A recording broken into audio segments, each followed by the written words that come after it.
Call to order the Spokane City Council 3:30 briefing session for September 14th. Madam Clerk, would you please call the roll? Present. We can't hear her, but here.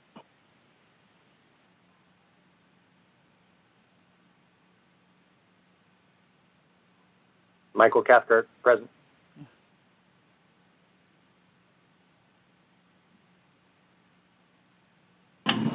We still can't hear you.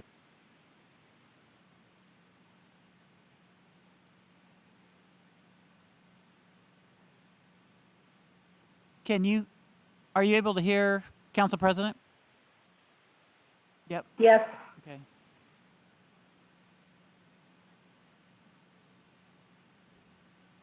Yeah. Councilmember Kinnear. Here. Councilmember Mumm. Here. Councilmember Stratton. Here. Councilmember Wilkerson. Here. Let the record reflect that all council members are present. All right, well, we've got a lot of things to do on tonight's agenda, but before we get to that, let me turn it over to Mr. Crago for a briefing for September 21st. Good afternoon, everyone. This will be your briefing for 21 September next week. First up is item number 1. Lauren Searle will brief us on a value blanket order.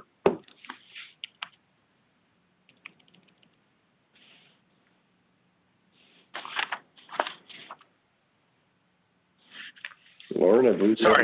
Sorry about that.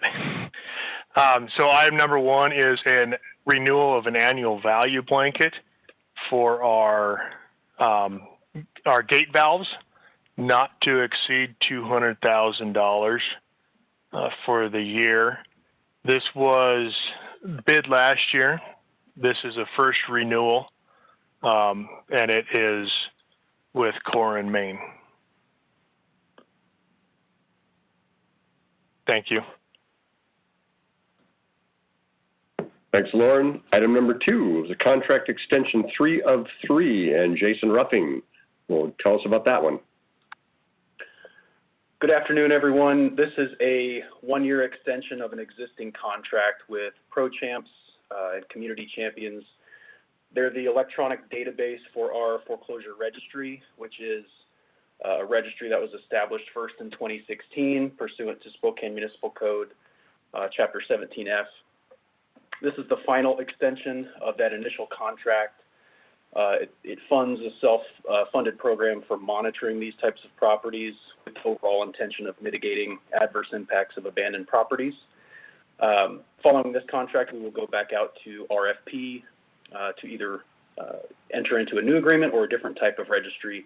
But this item is just that final year extension.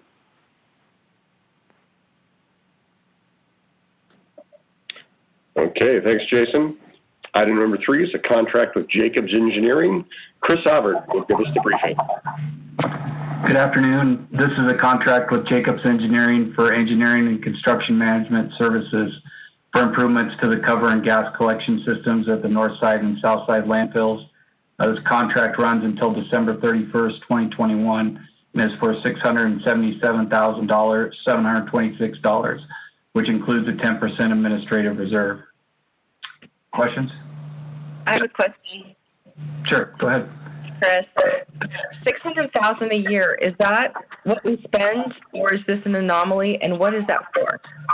We do an assessment every 5 years of the conditions of the landfills, and that covers the stormwater, the gas, the methane collection, the cover systems. And so when we did the last inspection, we discovered a couple areas that there was some ponding and depressions that indicate that the waste had settled. So this is to provide engineering for, the methane recovery, the liner, and the cover to address the items that were noted. And the last time, it was probably, I think, 2010 that similar work was conducted at the landfills. So it's not an annual recurring? No. Yeah, sorry.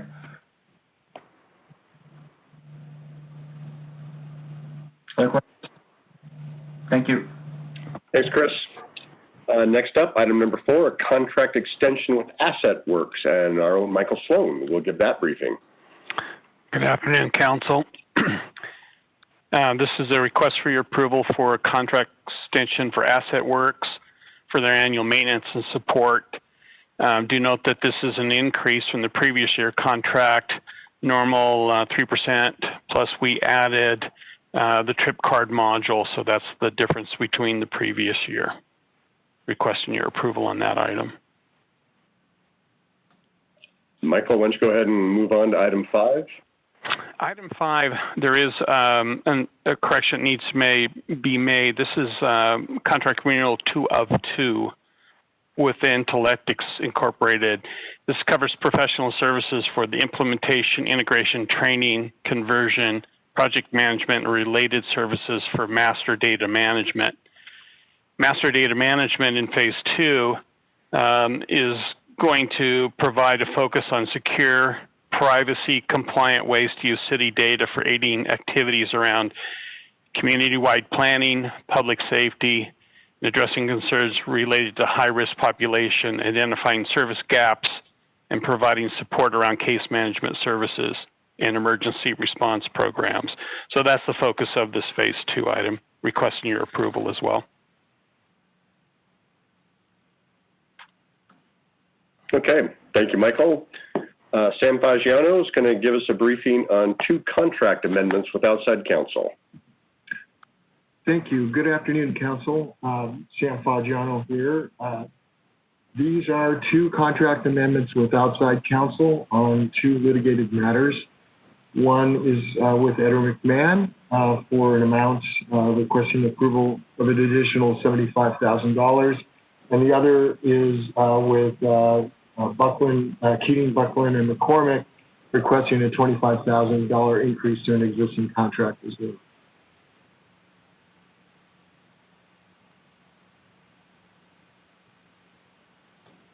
All right, thanks, Sam. Next up, item 7, acceptance of the Assistance to Firefighters Grant, and Chief Brian Schaefer will brief that. Good afternoon. This is an award that we received a few weeks ago from FEMA through the Assistance to Firefighters Grant process for $452,000, which is purposefully for COVID-19 personal protective equipment. Moving forward to develop a cache and be ready for the second wave, as well as reimburse us for some of the dollars that we have already spent. Any questions? Thanks. Thanks, Chief. Next up, item 8. It's a subrecipient contract that involves behavioral health and goes through the Sheriff's Office, and Jennifer Hammond will brief that. Good afternoon, Council. I'm going to do 8 and 9 together. It's about the same thing. The first one is the contract with Spokane County for the WASPIC grant for our behavioral health unit. This pays for our sergeant salary that oversees that unit. It's a 1-year contract, and the amount is $178,423. And item 9 is the interlocal or MOU with Spokane County and Frontier Behavioral Health that just lays out the duties and responsibilities for each entity.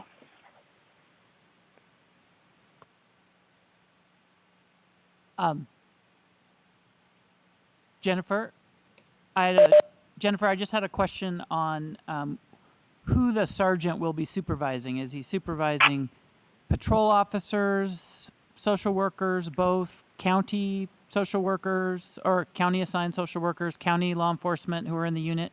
Could you describe that a little bit? Yes, he oversees all of those. So there's 2 deputies and then 2 police officers and then the 4 behavioral health from Frontier Behavioral Health. So he supervises all of those people. Great. So I think we were going to try to get you to testify at a committee, but I'm satisfied. I understand what that is now. So thank you for that.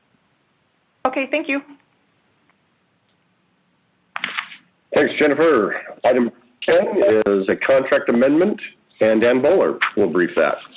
Good afternoon. Item 10 is the proposed addition of funds to the on-call structural engineering contract with LSB Consulting Engineers of Spokane. This consultant was selected last summer by We have a request for qualifications process as required by the RCWs. Work under this contract supports design and construction of various street and trail projects and is repaid by each project. Because of unforeseen projects and use of this consultant by other departments, we are requesting the addition of $400,000 to this budget, which expires next summer.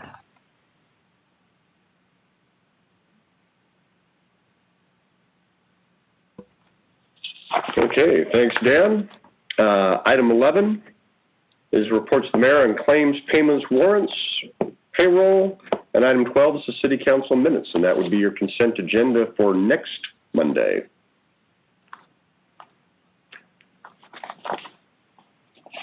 Just note that item 5 did have the one amendment to it.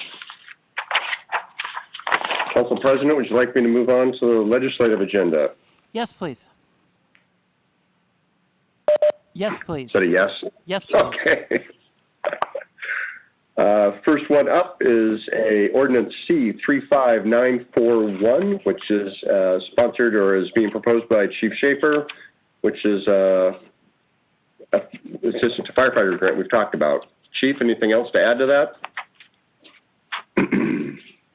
No, sir. It's mainly process related, so we can begin to use the dollars as a revenue source.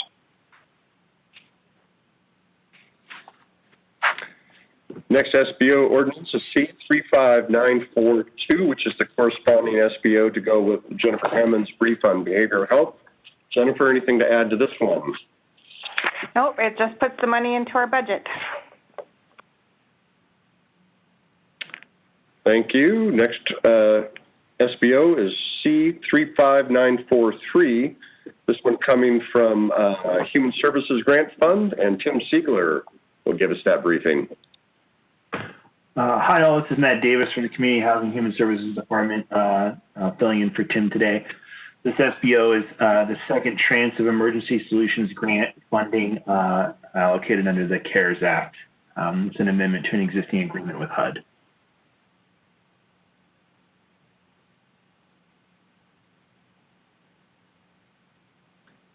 Okay.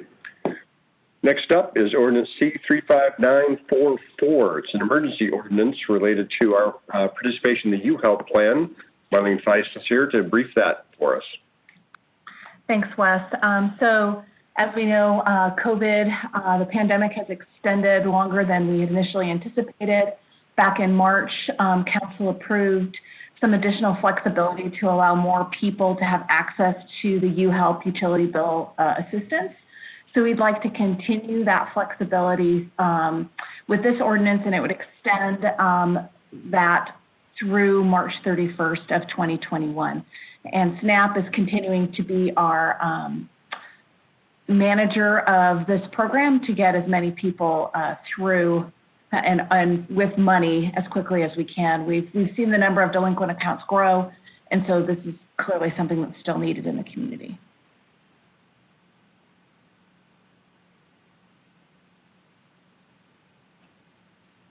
Okay, thanks, Marlene. Next, moving on to resolutions and final reading ordinances. Resolution 2020-0067 is the Council's legislative agenda. Council President Beggs. Yeah. Oh. Yes. So we presented that a few weeks ago, got some feedback, made some edits. Still there. If people have other changes on that, if they would email Eric Polson, Brian McClatchy, myself, and Kate Burke and Candace Mumm. We're all on the legislative committee, so let us know if you have specific thoughts about that.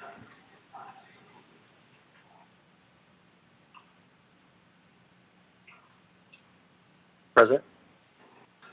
Yes. What's the status of modifying the first section of the federal legislative agenda? Looking at it here, I still see there's one bullet in there about qualified immunity, and I know we have not taken that issue up yet, and so I'm curious just about the process there. Yeah, we So we did modify the language in that section and took out. I'm thinking if I don't have it up in front of me right now, but some things, and the qualified immunity. There's two issues of qualified immunity. One is how we deal with it at a local level, and so we don't have that in there. That's on the conversation table for police reform conversations with police and community advocates. The piece that is on there is at the national level, of getting rid of it at the national level, and then we wouldn't have to deal with it at the local level. But that would be, subject to debate on that if people have that. I thought the issue was whether or not we would, as a city, lobby the state and or feds to modify it. Because I don't believe, do we have the ability to change qualified immunity at the local municipal level? We have the ability to change whether we let people, when we pay for the lawyers and indemnification, so we would have the ability to whether or not to raise qualified immunity at the local level. That's the conversation for local. But no, to change qualified immunity completely, it would have to be an act of Congress. The legislature doesn't have any say over it. It's federal. So if council's not in favor of that, then that would be a discussion piece for us. Yeah, I would just say that would be my concern, just because we've not yet taken up the issue as part of our reform discussions. So. Yep. Sure.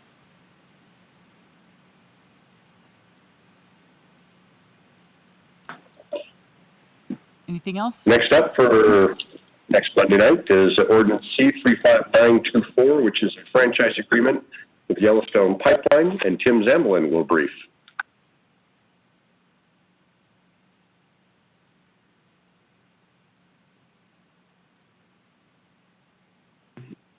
The council a couple times on it.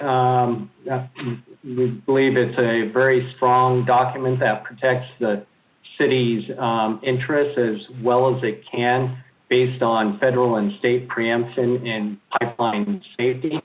And the new franchise provides the city with better dispute resolution, higher insurance levels, and the ability to do independent safety audits. It was based off the model pipeline ordinance, but it has also been independently reviewed. Is there any further questions I can answer regarding this franchise? Yes. Hi, Tim. Did we get anywhere with asking them to not locate near a well that is, I think it's or near Minnehaha, but it's a major well for the city? Did we get anywhere with asking them to not locate there and or funding a new well for us, or did we even broach that subject?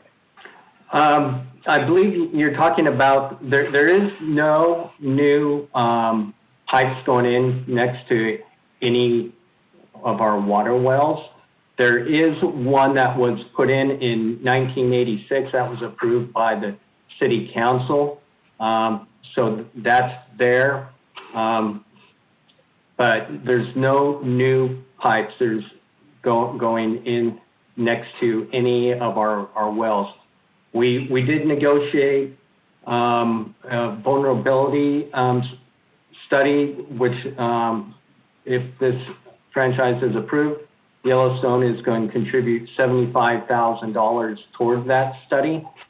So it helps to show where, if there is a discharge, how it would flow, and also how it would affect our wells, and where we'd be looking to maybe build new wells in the future. But they wouldn't fund new wells. We would have to pay for that, correct? That is correct. Thank you. I have a question, Council President. Yes. I'm surprised there's no escalators. Can you tell me why? There are escalators. Oh, okay, I couldn't see them. I just saw 25,000 a year. No, if there's, I sent the part of the documents that describes that to President Beggs earlier today. I can send that to you, and it also has the insurance escalator that could possibly take place. So there are escalators in the franchise fee, and there is negotiations on their insurance amounts 5 years after the franchise has been approved. Okay, and a 25-year, that seems like a very long time. Just a comment. Do we have an option to go shorter? That's what was negotiated. That was the previous one. As you can see, the negotiations on this one has taken over 10 years. So that's the reason why it was decided. That was negotiated and approved before I got involved in this matter. But you could make it shorter. Okay. And while 75,000 may seem generous, how much are we going to have to fork out for the vulnerability? How much does it cost us to do that? The water department would be better to answer that entire amount. The 75,000 comes as a side letter. It's not part of the franchise agreement, so it's an additional benefit that they're willing to provide us. Right, but they're paying for telling us how vulnerable we are for their pipeline. It's my understanding the water department is going to do this study before we got the $75,000 from Yellowstone Pipeline. So this is an enhancement to the city. So, Administrator Crago, is that something we could find out how much this study was going to cost us, just so we get a feel for it? Absolutely. Thank you.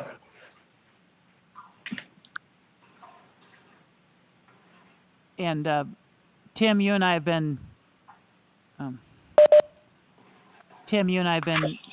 emailing much of the afternoon about this, and I'm still trying a little bit to get to the bottom of a question that Councilmember Kinnear asked, which was, if we don't agree to a particular provision, who makes the decision on which language? So if I know by federal law, we cannot impose any safety regulations on a pipeline, but the amount per year, the amount of insurance, the length of the franchise, those things I don't think are subject to federal review or preemption. And I'm just unclear. I'm not saying that we should do this, but if we just said, you know what, we're not going to sign it and we're canceling the franchise, what happens? I'm unclear of which law applies and who decides what a reasonable term is, and I say that without any implication that the terms aren't reasonable. I know you've worked hard and had outside counsel, and they follow some state utility model documents, but I'm just not clear what happens if we have a disagreement over non-safety terms. And you might not be able to answer it today because we've been talking about it all afternoon. We haven't got it, but I'm wondering who might be able to answer that. That's a good question. I could reach out to maybe MRSC, because, as you know, they worked on the development of the model pipeline ordinance. They were asked by the Washington State Pipeline Commission to assist in getting a consistent, good document that'll help protect local jurisdictions. So I can look out. Most jurisdictions really want to have one of these franchises in place because it does add a lot of good protections to local jurisdictions. But I'll reach out to them. Thanks. Council President? Yes. I'm just wondering if maybe when Wes, when you check on the price, also the timeline, because if this is a study that's going to be done in the next 6 months or so, maybe it's prudent to not sign this agreement until we see what the vulnerability study tells us.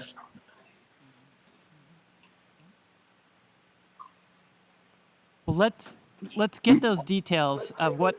Maybe we can get a presentation on what the vulnerability study is, what it's going to cost, what it's going to cover, what it will tell us. It's hard to know without those details. Or just a white paper, because we've got a vote on this coming up.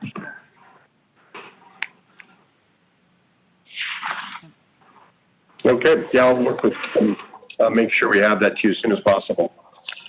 You have two more ordinances on the first reading ordinances, but they're both related to vacations on the hearings. So I'll move on to the hearings for next Monday. Number 1, A and B are governed by an ordinance, and Eldon Brown will cover those for us again. Yeah, good afternoon. Can you see the map there on Rosewood?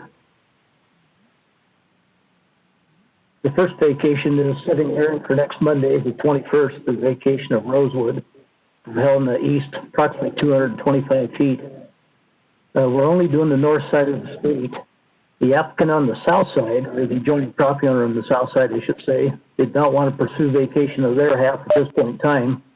We are using the non-user statute, and the person on the north side actually wants to secure that property just for security and this and that. They've had some problems in that area in the right-of-way, so they'd like to secure it. I'm somewhat hearing that the property owner on the south side might show up and testify, or virtually through our process testify on this vacation. I don't know if they're really for it or against it. But anyway, that's some of the background to it. They are trying to use the non-user statute to vacate it. It was platted prior to the 1890 timeline. So I'd be happy to answer any questions.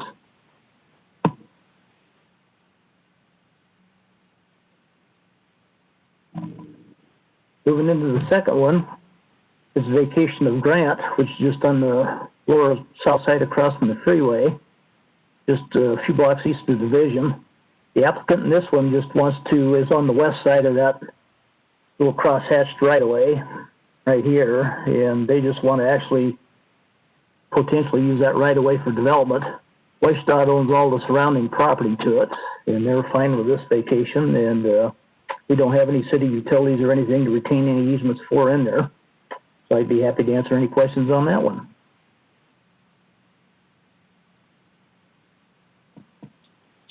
Okay, Eldon, why don't you move on to the next ordinance in the next two hearings? Okay.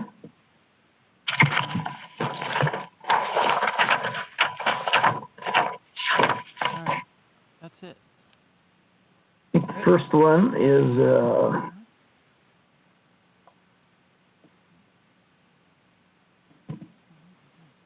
one we have here. We're trying to modify some language where we originally vacated this alley.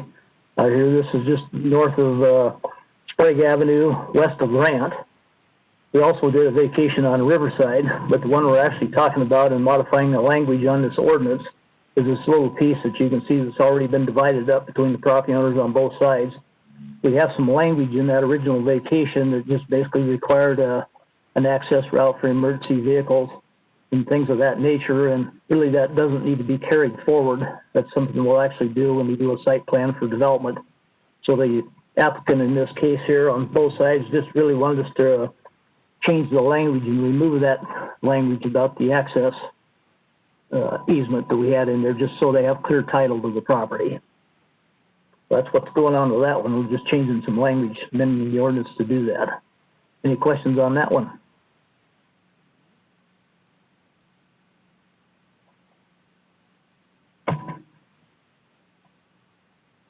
Next one we have is another one that we vacated here in Crosshatch back in 1998. It's Wiscombe Street in here, which was part of a larger vacation that had several streets in it. Time we vacated this one is crosshatched, while we also retained easements for public and private utilities in there, and we've reached out to all the various entities and we no longer need any easements retained in that property. So we're just amending the ordinance on that to actually release the language requiring easements. So that's the purpose of the amendment to the ordinance.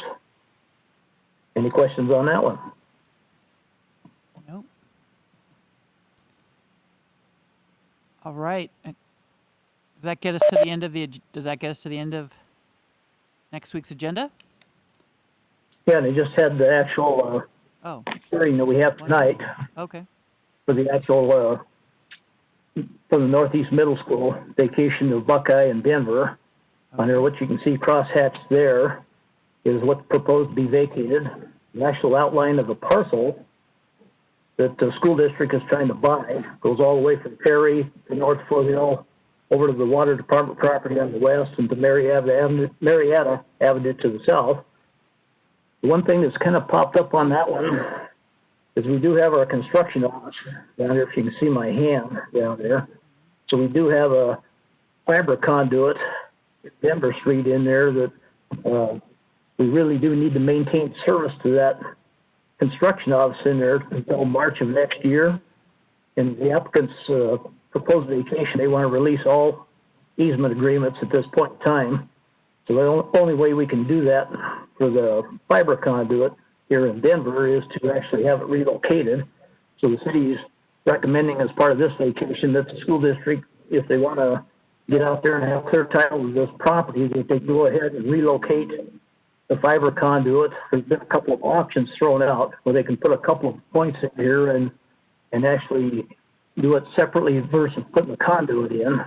But anyway, there's two methods they can actually come through and actually relocate the utilities or get rid of them ahead of this March date of next year.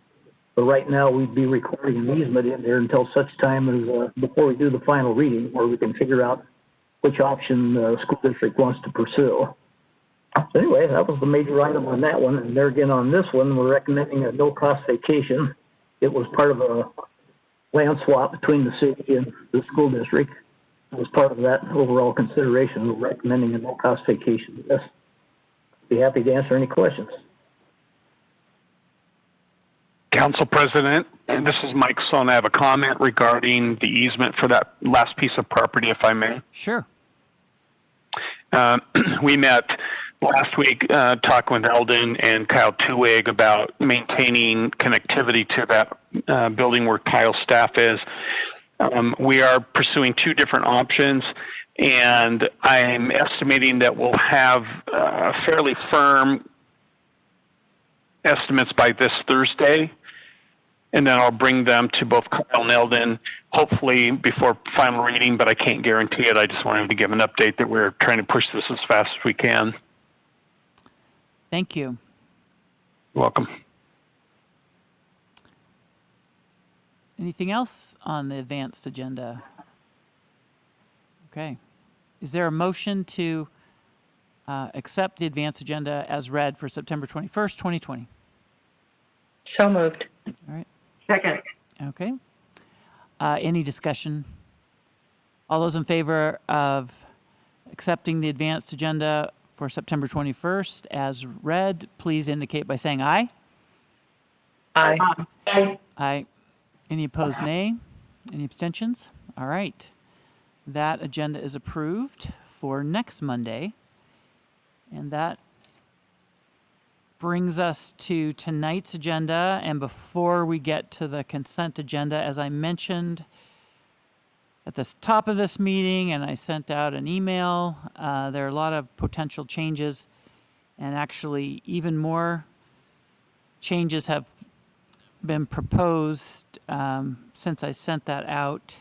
One of them is we heard from the mayor today about signing an emergency 1-month agreement with Shrek on mutual aid.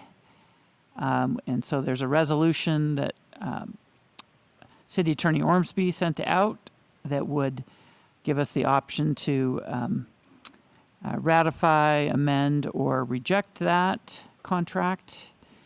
And then there's also an ordinance that was properly noted and everything, but for some reason didn't show up on our sheet.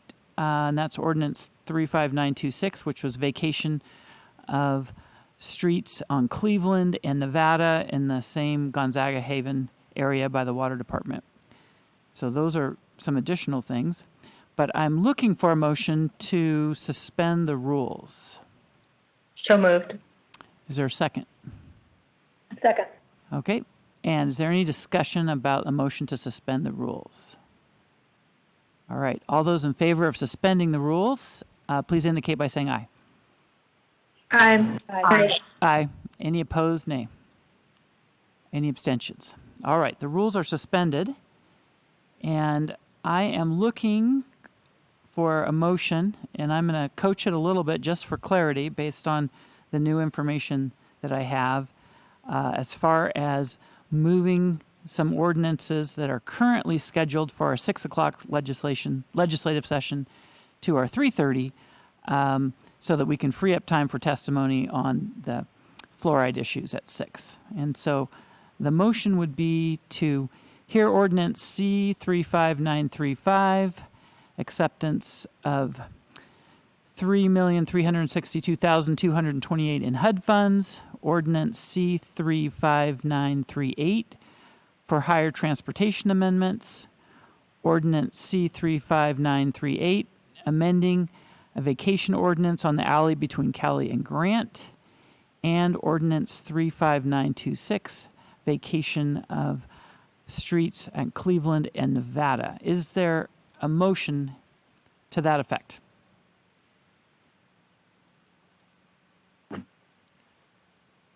Did you make that motion, Councilmember Mumm? You were on mute, but Yes, I move to accept all four and add to. Okay.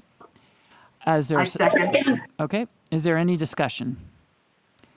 All those in favor of the motion indicate by saying aye.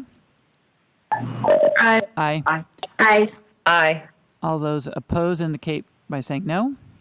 Any abstentions? All right. So those are moved to the 3:30 agenda, which is now after 4, but we'll come back to those. I'm looking for another motion to add for the first time Resolution 2020-0068, the resolution ratifying the mayor's contract with Shrek. Is there a motion to that effect? I will move to add that with the caveat that it does not commit us to anything. It is just an extension. I believe there were some changes made to that agreement. Is that correct? That is correct. Is there a second? Second. Okay. It's moved and seconded to add to our agenda. All those in favor indicate by saying aye. Aye. Aye. Aye. Aye. Any opposed, nay? Any abstentions? All right, that is added to the agenda, and we'll come to that. We've got another motion at the request of the administration to defer Resolution 2020-0066, Clean Energy Sole Source Declaration, to September 21st. I had said 28th in my email, but they changed that. Is there a motion to that effect? So moved. Is there a second? Second. Okay, it's moved and seconded. Any discussion? All those in favor of that motion indicate by saying aye. Aye. Aye. Aye. Any opposed? Nay. Any abstentions? All right, that is moved to this agenda. And all right, why don't we take those matters that we've moved to this agenda one at a time, and we'll start with Ordinance C35935. Did you want to have a briefing on the September 14th agenda since we skipped last week's meeting? Or would you like to go right into the items? Why don't we hear, why don't you state it, and then we'll hear something from staff on it, and then we'll discuss it and vote. Okay. Ordinance C35935, amending ordinance number C35857, passed by the City Council December 16, 2019, and entitled, An Ordinance Adopting the Annual Budget of the City of Spokane for 2020, making appropriations to the various funds of the City of Spokane government for the fiscal year ending December 31, 2020, and providing it shall take effect immediately upon passage, and declared an emergency and appropriating funds in Human Services Grants Fund from Department of Housing and Urban Development, $3,362,228 to various accounts, same amount. This action provides funding to prevent, prepare for, and respond to the coronavirus pandemic among individuals and families who are homeless or receiving homeless assistance, and to support additional homeless assistance and homelessness prevention activities to mitigate the impacts of COVID-19. Is there someone from staff that would like to brief us on this? No? Yes, I'm here from the CHHS department. This is Matt Davis. So my apologies. I believe because of the title, I had mixed up the previous item with this. So this is the second tranche of ESG funding from HUD in the amount of approximately $3.3 million. The previous item on the advanced agenda was an eviction rental assistance program for young adults from the Department of Commerce. Okay. Does anyone have any questions on acceptance of this grant money? I apologize. You were on mute. I couldn't hear what you said. I'm sorry. Does anyone have any questions about acceptance of this grant money from HUD? Okay. All right. Any discussion about it? All right. All those. Oh, we should have a roll call. Starting with Councilmember Mumm. Aye. Councilmember Stratton. Aye. Councilmember Kinnear. Aye. Council President is an aye. Councilmember Burke. Aye. Councilmember Cathcart. Aye. Councilmember Wilkerson. Aye. All right. That passes 7-0. And that brings us to 35938. Ordinance C 35938 relating to amendments to the for-hire transportation sections of the Spokane Municipal Code, Chapter 4.04.02 and Chapter 10.34A, amending sections 4.04.020, 10.34A.020, .080.140, and .170, and 1034A.220 of the Spokane Municipal Code. All right. Is there a staff briefing on this one? Yes, very quickly, City Council. Thank you for this opportunity. We do have a couple amendments to this ordinance on the for-hire drivers that has been in the works really for some time. But the reason for it being an emergency is because on October 31st, all of our renewals will be due. And right now, where we're still in phase 2, this is to help expedite and create a different way that we can serve those drivers. So the biggest change here is the change requiring the driver's license to expire instead from October 31st all at once, which is more than 600 drivers. It will now expire from the date of issuance. So this will certainly improve our administration and our policing of this ordinance. And then we also have several cleanup items, adding some definitions about medical cars and medical transport. We've also modified a section to read fail to maintain contact information instead of very specific information. And then we've also eliminated the emissions testing out of the code section because it is no longer required by the state of Washington. So those are some of the highlights of this ordinance. And that concludes staff briefing. Thank you, Tanya. Any questions for Tanya and or any comments? But any questions first? All right. Not seeing. Appreciate the work on this. And Councilmember Stratton has started this ball rolling years ago, and it's just getting better. Any council commentary before we take a roll call? All right. Seeing none, we'll start with Councilmember Mumm. Aye. Councilmember Stratton. Aye. Councilmember Kinnear.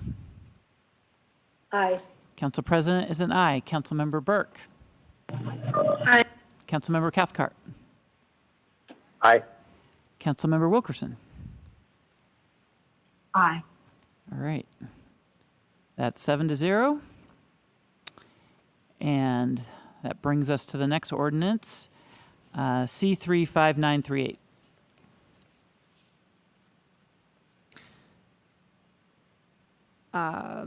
We just did that one. Oh, did we? Yeah. Sorry. Do you want me to do? Which was the one between Cali and Grant? 932. Oh, 932. All right, sorry. Okay. Ordinance C-35-932, amending Ordinance C-34-840 that vacated the alley between Cowley Street and Grant Street from East Riverside Avenue south to alley. All right. I think we've been briefed on this previously, but are there any questions for Eldon from anyone? All right. Seeing none, any council commentary? We'll go to roll call. Councilmember Mumm. Aye. Councilmember Stratton. Aye. Councilmember Kinnear. Aye. Council President is an aye. Councilmember Burke. Aye. Councilmember Cathcart. Aye. Councilmember Wilkerson. Aye. All right. That passes 7-0. And then that brings us to Ordinance 35926. Ordinance C-35-926, vacating portions of Cleveland Avenue and Nevada Street in the city of Spokane. First reading held August 17, 2020. All right. Again, that has been briefed. Any last questions or any council commentary? Seeing none, we'll go to roll call. Councilmember Mumm. Aye. Councilmember Stratton. Aye. Councilmember Kinnear. Aye. Council President is an aye. Councilmember Burke. Aye. Councilmember Cathcart. Aye. Councilmember Wilkerson. Aye. All right. That passes 7-0. And that would bring us to Resolution 2020-0068, which Madam Clerk's going to have to read in its entirety since we just added to the agenda today. Resolution number 2020-68, a resolution ratifying the mayor's declaration of emergency and authorization to execute the First Amendment to the agreement between the City of Spokane and Spokane Regional Emergency Communication regarding temporary 911 dispatch backup support services. Whereas on October 14, 2019, the City Council approved an interlocal agreement between the City of Spokane and Spokane Regional Emergency Communication, hereafter SREC, regarding temporary 911 dispatch backup support services. And whereas SREC has notified the city that in order to continue to provide crucial dispatch services to city residents, the First Amendment to the interlocal agreement between the parties must be executed by the city before the end of the day on September 12, 2020.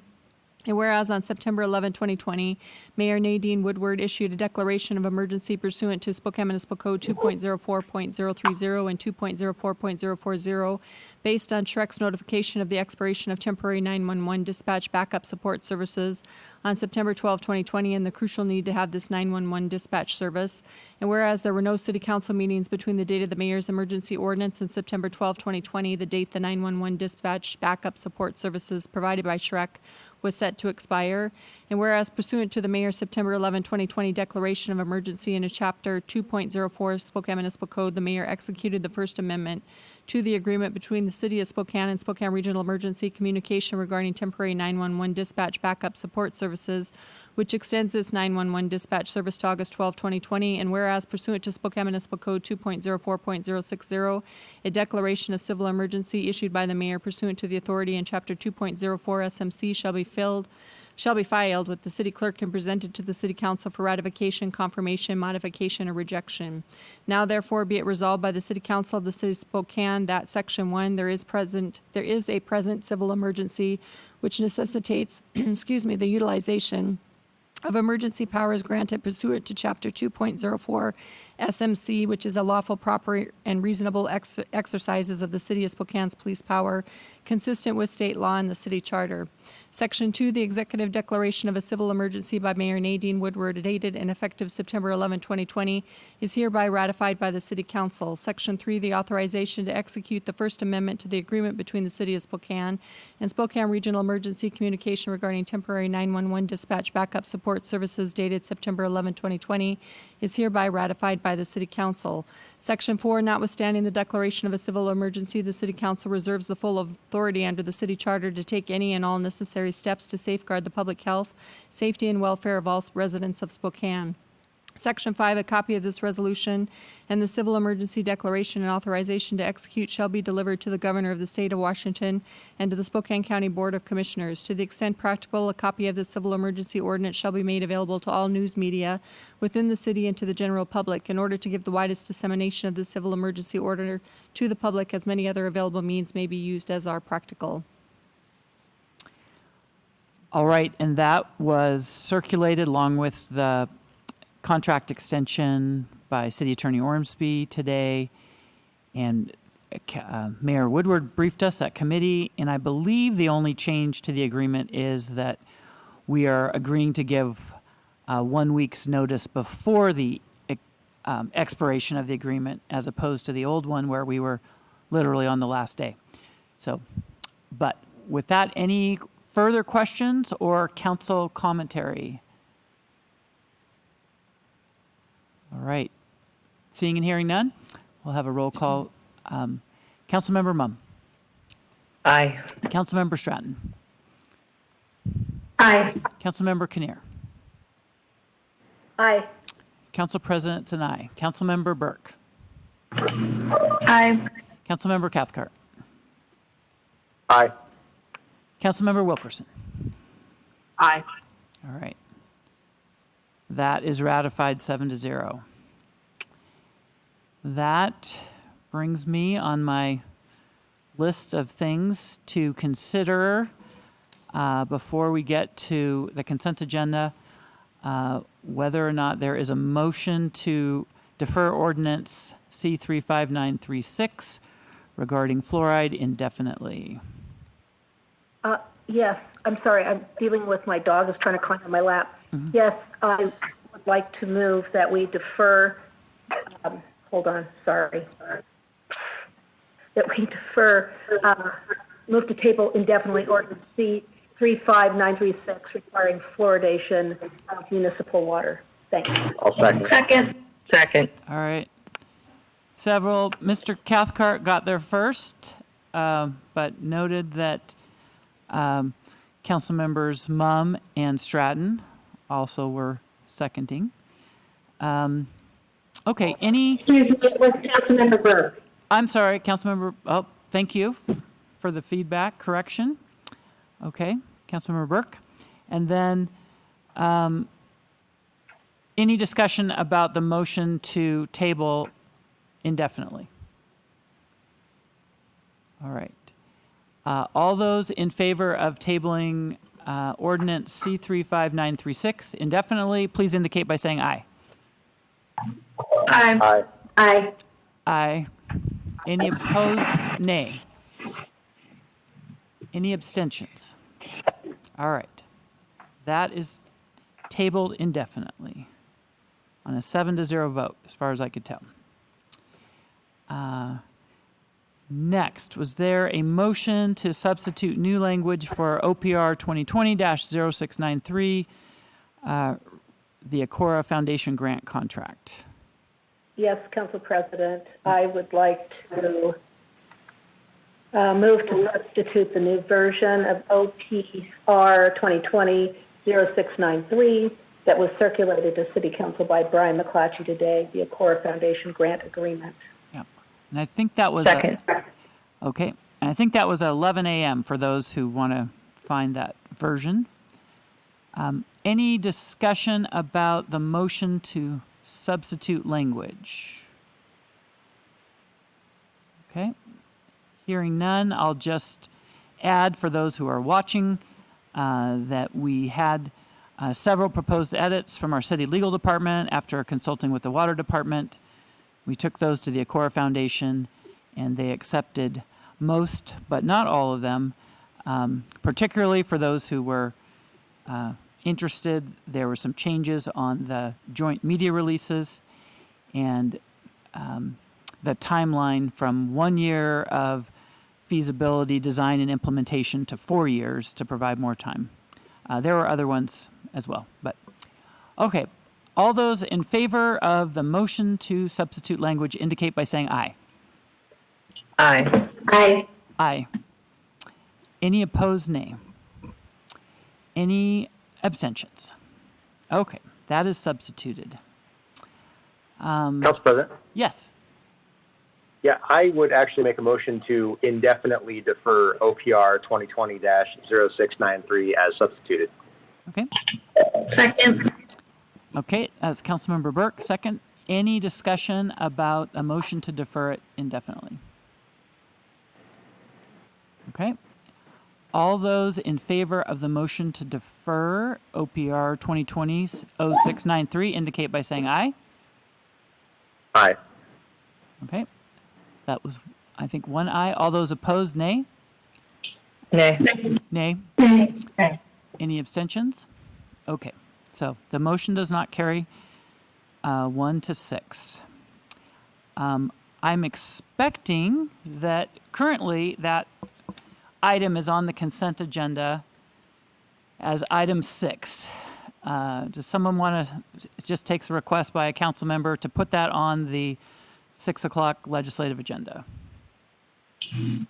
Council President, I'll move it to tonight's agenda. Okay. All right. So that will be on the 6 o'clock agenda. Then that leaves us with the rest of the consent agenda. Ms. Pfister, if you would read that other than item 6, which has been moved. Okay.